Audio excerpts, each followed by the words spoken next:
What's up? This is episode 15 of WOW, and this week's episode is about offense. The bottom line is offense is taken, not given. It's always in our best interest to refrain from reacting negatively or being stressed out when we do feel offended. As I mentioned in episode 10, which is about stress, stress has adverse effects on our health, so we should always avoid it whenever possible. I know this isn't always that simple. When someone is deliberately trying to cause us harms using words as weapons, although the wiser choice would be to let it in one ear and out the other, in these cases it's understandable to feel upset and let it get to us. And at times we do have to act offensively depending on the severity of the attack if we don't have the option to just walk away. But we have to remember that words are just words, and at the end of the day, we get to choose how we interpret them. A word can be considered offensive because at the present time, we as a society have determined that its specific combination of phonemes represents something. For example, in the Dominican Republic, if you ask for a cuchara, you're asking for a spoon. But in Venezuela, if you ask for a cuchara, you want a pussy, and I'm not talking about a cat. So considering that, if we can decide what the words we consider offensive mean to us, we can then not be offended by them.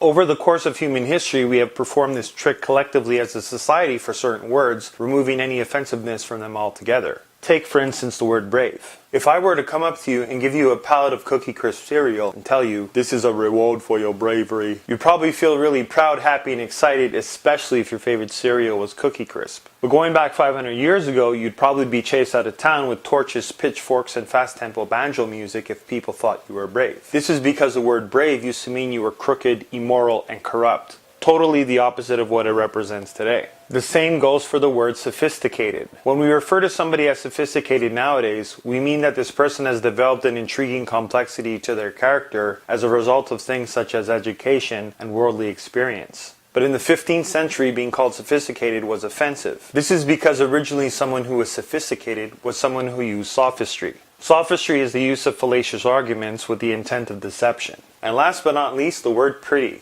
When we say someone is a pretty woman, we're probably talking about someone who is walking down the street, as well as the kind we'd like to meet. But in Old English, if you called someone pretty, it meant they were tricky. Actually, come to think of it, sometimes there may be a guy or girl who you currently find pretty that may be tricky as well. So guys, you know you better watch out. Some girls are only about that thing. And girls, you know you better watch out. Some guys are only about that thing. What is that thing? I'm not sure, but what I am sure about, if you decide what offends you and what doesn't, it can only be positive for you, as being offended is only detrimental to your own mental and physical health. The choice is always yours. What do you think? Do you think it's okay to be offended? What are your tricks to avoid feeling offended? Let me know in the comments below. Also, if you know someone who would find this video helpful, feel free to share with them, because sharing is caring. I'll be posting episode 16 next week. I post a new episode every Wednesday, and in the meantime, you can email me at tc@troycarter.com if you have something you want me to talk about, as well as subscribe to my YouTube channel so you'll be the first to know when I post something new. Peace.